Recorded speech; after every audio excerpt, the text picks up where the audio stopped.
Hello dear student, প্রত্যেককে আমার math class চ্যানেলে স্বাগতম। আজকে ক্লাস 12-এর থার্ড সেমিস্টার সিলেবাসের উপর বেস করে যে স্পর্শক অবিলম্ব, বিশেষ করে ট্যানজেন্ট নর্মাল, এই ট্যানজেন্ট নর্মালের উপর যে কনভেনশনাল টাইপের ম্যাথগুলি ছিল, সমস্ত ম্যাথগুলি প্রায় একদম কমপ্লিটের পথে। আজকে আমরা হয়তো এই কনভেনশনাল টাইপের একদম লাস্ট ভিডিও করতে চলেছি। তো যাই হোক, যদি ভিডিওগুলি ভালো লেগে থাকে তাহলে অবশ্যই বন্ধুদের মধ্যে শেয়ার করবে এবং ভিডিওগুলি তোমরা অবশ্যই উপভোগ করবে এবং ভিডিওগুলি প্রথম থেকে লাস্ট অবধি পুরোটাই দেখার চেষ্টা করবে। তো চলো আমরা স্টার্ট করছি। কত নাম্বার কনভেনশনাল টাইপের? নাম্বার 49 কি দেওয়া আছে? নাম্বার 49 বলছে বহিস্থ পি বিন্দু থেকে এত বৃত্তের, বহিস্থ পি বিন্দু থেকে এত বৃত্তের অঙ্কিত স্পর্শক দুটি 120 ডিগ্রি কোণে নত হলে পি বিন্দুর সঞ্চারপথ নির্ণয় করো। তাই না? তাহলে বহিস্থ পি বিন্দু থেকে, বহিস্থ পি বিন্দু বলতে কত নাম্বার ম্যাথ? নাম্বার 49। খুব ইম্পর্ট্যান্ট ম্যাথ এটা। তো দেখো, এটা এই বৃত্তের সমীকরণ দেওয়া আছে, তাই তো? এই বৃত্তের সমীকরণটা কি দেওয়া আছে? বৃত্তের সমীকরণ দেওয়া আছে x square plus y square equal to a square, তাই না? তাহলে এটাকে যদি স্ট্যান্ডার্ড ফর্মে সাজাই তাহলে কি হচ্ছে? এক্স মাইনাস জিরো তার whole square plus y minus zero তার whole square equal to a square, ব্যাসার্ধের স্কোয়ার। তাহলে এইখানে বলছে বহিস্থ পি বিন্দু, এই যে পি বিন্দু, এই বহিস্থ পি বিন্দু থেকে দুটি স্পর্শক, এটা একটা স্পর্শক, তাই না? এটি একটি স্পর্শক, এটা একটা স্পর্শক, আর এটা একটা স্পর্শক। এখান থেকে এটা একটা স্পর্শক। এই যে স্পর্শক দুটি, এটা একটা স্পর্শক, এটা একটা স্পর্শক। এই পি বিন্দুটা কোথায়? পি বিন্দুটা এখানে। তাহলে পি বিন্দুর স্থানাঙ্ক কত ধরে নিলাম? পি বিন্দুর স্থানাঙ্ক ধরে নিলাম আমি এইচ কমা কে, তাই না? এই বৃত্তের কেন্দ্রের স্থানাঙ্ক কত? বৃত্তের কেন্দ্রের স্থানাঙ্ক দেখো 0,0। এই যে বৃত্তের কেন্দ্রের স্থানাঙ্ক 0,0। তো বলছে বহিস্থ পি বিন্দু থেকে এই বৃত্তের উপর যে দুটি স্পর্শক অঙ্কন হয়েছে তাদের মধ্যবর্তী কোণ কত ডিগ্রি? 120 ডিগ্রি। তাহলে 120 ডিগ্রি হলে এই পি বিন্দুর সঞ্চার পথের সমীকরণটা আমাদের নির্ণয় করতে বলেছে। এবার এইখানে দেখো, এটাকে আমি একটা সমদ্বিখণ্ডিত করলাম এই কোণটাকে, আর এখান থেকে লম্ব অঙ্কন করলাম, তাই না? এখান থেকে লম্ব অঙ্কন করলাম। তাহলে এটা কি? এটা সেন্টার, এটার নাম দিলাম আমি ও। তাহলে ও থেকে এই টি এর দূরত্ব কত? ব্যাসার্ধের দূরত্ব কত হচ্ছে? এ, তাই না? তাহলে ওটি ইকুয়াস টু কত হচ্ছে? ওটি ইকুয়াস টু এ। তার মানে এই কোণটা কত ডিগ্রি? এই কোণটা হচ্ছে 90 ডিগ্রি। ক্লিয়ার, বোঝা গেছে? তাহলে এইটা যদি 120 ডিগ্রি হয় তাহলে অর্ধেকটা কত হবে? অর্ধেকটা হবে 60 ডিগ্রি। পুরোটাই যদি 120 ডিগ্রি হয় তাহলে অর্ধেকটা কত হবে? অর্ধেকটা 60 ডিগ্রি। এবার এই ত্রিভুজটা কেমন ত্রিভুজ? সমকোণী ত্রিভুজ। সমকোণী ত্রিভুজের এই কোণটা সমকোণ, এটা কি লম্ব, এটা ভূমি, আর এটা হচ্ছে অতিভুজ, তাই না? তাহলে এইখান থেকে ও থেকে পি এর দূরত্ব কত? ওপি ইকুয়াল টু কত হচ্ছে? ওপি ইকুয়াল টু রুটের মধ্যে এইচ মাইনাস জিরো তার হোল স্কোয়ার প্লাস কে মাইনাস জিরো এর হোল স্কোয়ার, তাই তো? তাহলে রুটের মধ্যে কি দাঁড়াচ্ছে? H square plus k square. এইবার দেখো, এটা হচ্ছে লম্ব আর এটা হচ্ছে অতিভুজ। তাহলে লম্ব বাই অতিভুজ ইকুয়াল টু কত হবে? কত ডিগ্রি আছে? অর্ধেকটা কত ডিগ্রি আছে? পুরোটাই 60 ডিগ্রি। তাহলে অর্ধেকটা কত হচ্ছে? পুরোটাই হচ্ছে 120 ডিগ্রি। তাহলে অর্ধেকটা কত হচ্ছে? অর্ধেকটা 60 ডিগ্রি। তাহলে লম্ব বাই অতিভুজ, লম্ব বাই অতিভুজ, লম্ব বাই অতিভুজ ইকুয়াল টু কি হচ্ছে? সাইন কত ডিগ্রি? এই যে এই কোণটা সাইন 60 ডিগ্রি। বোঝা গেল? এই যে লম্ব বাই অতিভুজ ইকুয়াল টু সাইন 60 ডিগ্রি। তাহলে সাইন 60 ডিগ্রির মান কত? √3/2। আর লম্ব কত? লম্বটা কত? এ, এই যে দেওয়া আছে এ। তাহলে এ ডিভাইডেড বাই অতিভুজ কত? অতিভুজ বলতে এই যে অতিভুজ, এটা অতিভুজ ওপি। লম্ব কত দেওয়া আছে? ওটি। আর অতিভুজ কত দেওয়া আছে? ওপি। তাহলে ওটির মান এ আর ওপি এর মান কত বের করেছি? H square plus k square. পরিষ্কার বোঝা গেছে? এবার যদি স্কোয়ার করে দিই, স্কোয়ার করে দিলে কত হচ্ছে? 3/4 equal to a square by h square plus k square. এবার এটা গুণ করে দিলে কি দাঁড়াচ্ছে? H square plus k square equal to 4a²/3। তাহলে 4a²/3। কোন বিন্দুর? পি বিন্দুর সঞ্চার পথ। তাহলে পি বিন্দুর সঞ্চার পথ কত হবে? এইচ কমা কে এর সঞ্চার পথ সঞ্চার পথ কত হচ্ছে, এইচ এর জায়গায় হবে এক্স আর কে এর জায়গায় হবে ওয়াই, তাহলে x square plus y square equal to কত হচ্ছে 4a²/3। পরিষ্কার বোঝা গেছে? তাহলে কি বলছে, পি বিন্দু থেকে এই বৃত্তের যে স্পর্শক দুটি অঙ্কন হয়েছে তাদের মধ্যবর্তী কোণ 120 ডিগ্রি, তাহলে অর্ধেকটা কত 60, এটা 90, এটা হচ্ছে ব্যাসার্ধ, এটা হচ্ছে অতিভুজ, লম্ব বাই অতিভুজ ইকুয়াল টু সাইন 60। এইখান থেকে সিম্পলিফাই করে পি বিন্দুর সঞ্চারপথটা আমরা বের করে নিলাম। কত নাম্বার অপশান? 49-এর x square plus y square equal to 4a²/3, C number, 49-এর সি নাম্বার অপশান। ঠিক আছে, এবার নেক্সট পরের ম্যাথ নাম্বার 50 নাম্বার ম্যাথ করতে থাকো। কি দেওয়া আছে?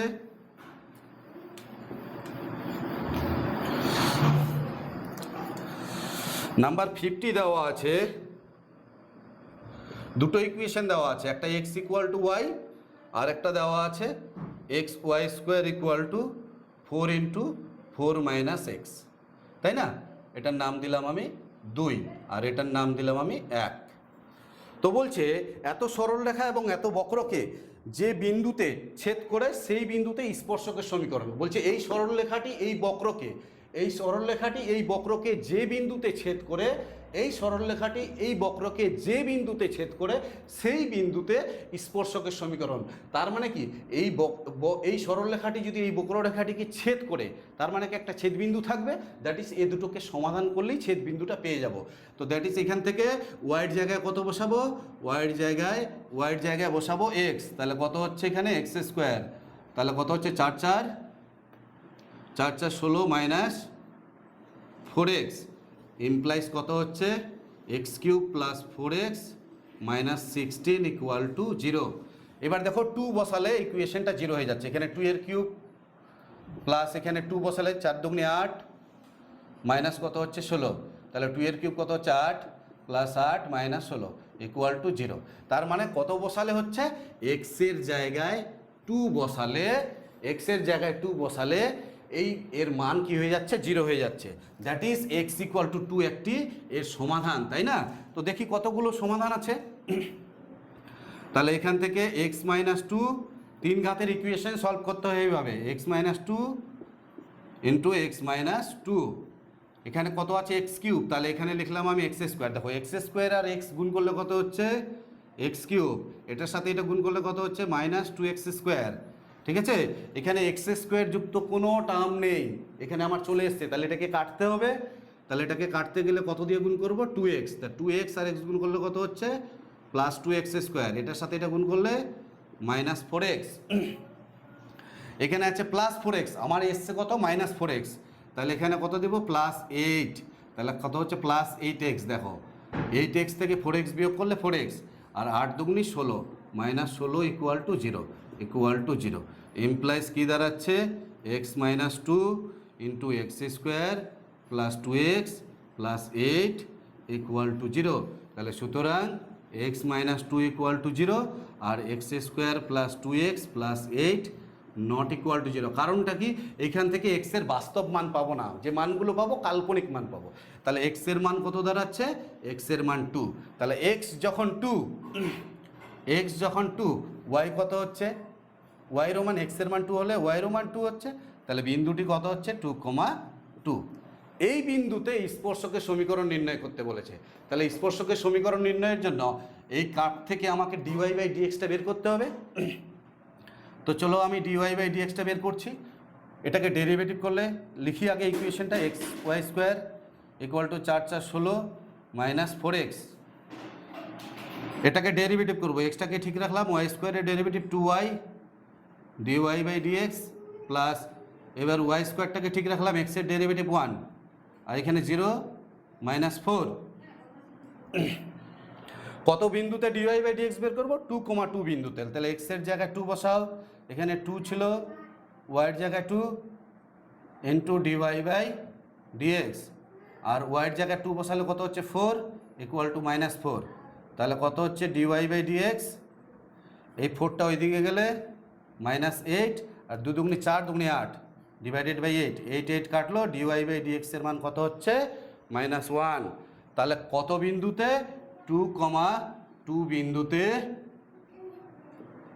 স্পর্শক কত হবে? স্পর্শক y minus y one dy by dx এর মান কত?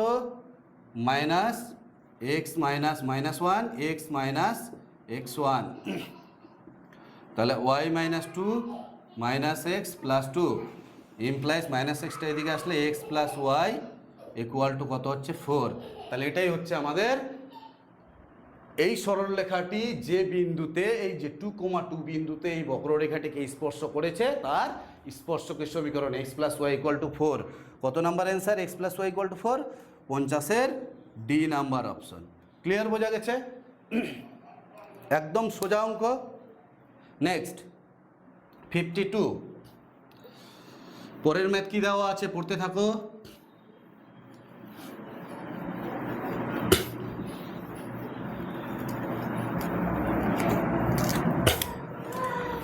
52 কি বলছে? আচ্ছা 51টা ওটা অনেক বড় ম্যাথ, এটা এমসিকিউ এর জন্য করার দরকার নেই। এবার 52 কি বলছে?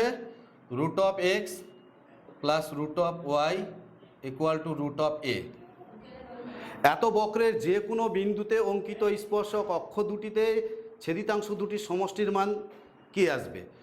এত বক্রের যে কোনো বিন্দুতে অঙ্কিত স্পর্শকের অক্ষ দুটিতে ছেদিতাংশ দুটি, অক্ষ দুটিতে ছেদিতাংশ দুটির সমষ্টি, অক্ষ দুটিতে ছেদিতাংশ দুটির সমষ্টি।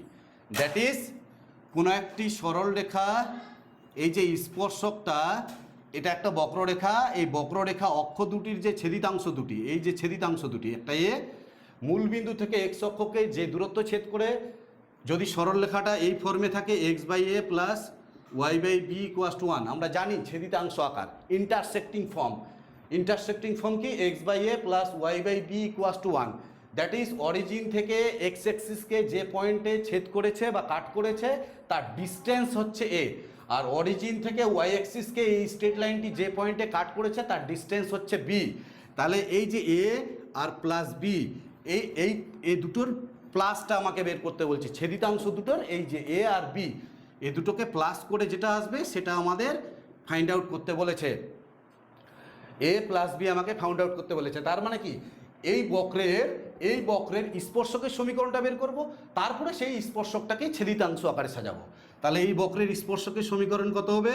হাফ ইন্টু এক্সের পাওয়ারে হাফ মাইনাস 1, এখানে কত হবে? Half into y to the power half, y পাওয়ারে মাইনাস হাফ মাইনাস 1 করে দিলাম একবারে minus half, into dy by dx equal to 0। তাহলে এখানে হাফ মাইনাস 1 কত হবে? মাইনাস হাফ করে দিলাম, ঠিক আছে? তাহলে dy by dx equal to কত হচ্ছে? মাইনাস এক্সের পাওয়ারে মাইনাস হাফ বাই ওয়াইয়ের পাওয়ারে মাইনাস হাফ। কত বিন্দুতে?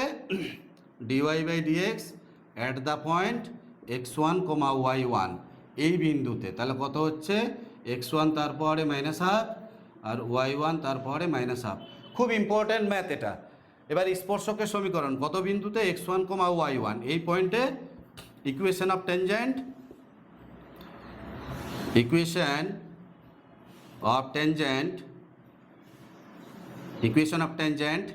at the point x1, y1। তাহলে এই পয়েন্টে ট্যানজেন্টের ইকুয়েশনটা কি হবে? y minus y1 dy by dx এর মান কত? মাইনাস x1 তারপরে মাইনাস হাফ বাই y1 তারপরে minus half into x minus x1। Clear? এবার এটাকে মাল্টিপ্লাই করো, তাহলে কত হচ্ছে? y1 তারপরে মাইনাস হাফ মাইনাস এখানে কত আছে? 1, আর এখানে আছে মাইনাস হাফ।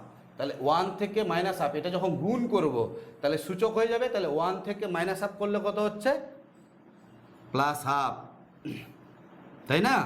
তাহলে কত হচ্ছে? মাইনাস ওয়াইয়ের পাওয়ারে প্লাস হাফ।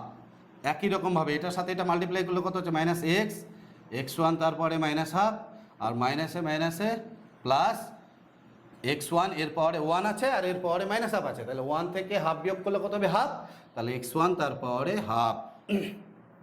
এবার এই পার্টটাকে এদিকে নিয়ে আসো, তাহলে কত হচ্ছে? x1 তার পাওয়ারে মাইনাস হাফ প্লাস y1 তার পাওয়ারে মাইনাস হাফ, এখানে কত হচ্ছে? x1 তার পাওয়ারে হাফ, এখানে কত হচ্ছে? প্লাস y1 তার পাওয়ারে হাফ। এটাকে লেখা যায় তো এইভাবে? এই হাফটাকে root of x1 plus root of y1, এইটা মানে কত?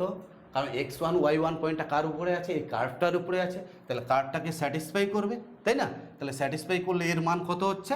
এর মান রুট এ। ক্লিয়ার, বোঝা গেছে? তাহলে এবার এই রুট এ দিয়ে ডিভাইড করে দেব। কারণটা কি? এটা কি পেয়ে গেলাম? এটা ট্যানজেন্টের ইকুয়েশন পেলাম, স্পর্শকের সমীকরণ পেলাম। তাহলে স্পর্শকের সমীকরণ যখন পেলাম, এই স্পর্শকটাকে কি করব? এই ছেদিতাংশ আকারে সাজাবো। তাহলে ছেদিতাংশ আকারে সাজাতে গেলে এখানে লিখছি কত আছে? x1 তারপরে মাইনাস হাফ প্লাস y1 তারপরে minus half equal to root a. এই যে x1 তারপরে মাইনাস হাফ, y1 তারপরে minus half equal to root a. এইবার এটাকে এটাকে নিচে ডিভাইড করে দিলাম রুট এ, আর এই মাইনাস হাফটা যদি নিচে নামে তাহলে প্লাস হাফ হয়ে যাবে, এক্সের পাওয়ারে প্লাস হাফ। এখানে কত হচ্ছে? y রুট এ, এই যে রুট এ দিয়ে ভাগ করে দিলাম, আর y1 তার পাওয়ারে প্লাস হাফ ইকুয়াল টু কত হচ্ছে? 1। এবার এটাকে একসঙ্গে লেখা যায় x রুটের মধ্যে, এটাও হাফ মানে কি? x1 তারপরে হাফ মানে কি? রুট। তাহলে রুটের মধ্যে x1 প্লাস y রুটের মধ্যে y1। পরিষ্কার বোঝা গেছে? Equal to 1। এই দুটোর সমষ্টি আমার দেখাতে বলছে কি আসবে। তাহলে এই দুটো সমষ্টি আমরা দেখি। আচ্ছা, যাই হোক, তাহলে তোমরা করে নাও, আমি একটু মুছে দিচ্ছি এই সাইড থেকে। তাহলে কত দাঁড়াচ্ছে এখান থেকে? এই দুটো সমষ্টি, তাহলে এই দুটো সমষ্টি কত? রুটের মধ্যে x1 প্লাস রুটের মধ্যে y1। তাহলে সমষ্টি করলাম, সমষ্টি করলে কত হচ্ছে? রুট এ কমন যাচ্ছে, পরে থাকছে কত? Root x1 plus root y1। এবার রুট এ আর root x1 plus root y1 এর মান কত? এ, কারণ এই x1, y1 পয়েন্টটা কার্ভটাকে স্যাটিসফাই করবে। তাহলে কত হচ্ছে? রুট এ ইমপ্লাইজ কি দাঁড়াচ্ছে? এ। এটা কি? কনস্ট্যান্ট, ধ্রুবক। পরিষ্কার বোঝা গেছে? এই হচ্ছে আমাদের 52 নাম্বার ম্যাথ। এটা ভীষণ ইম্পর্ট্যান্ট। যাই হোক, এই ভিডিওতে শুধুমাত্র এই তিনখানা ম্যাথই থাকবে। তাহলে কত? 52 এর সি নাম্বার, ধ্রুবক, সি নাম্বার অপশান। তাহলে আজকের এই ভিডিওতে শুধুমাত্র এই তিনখানা ম্যাথই থাকবে। এরপরে অ্যানালাইটিক্যাল বা স্কিল বেস টাইপের উপরে যে ম্যাথগুলি আছে সেগুলো নিয়ে আলোচনা করব। তো ঠিক আছে, ধন্যবাদ।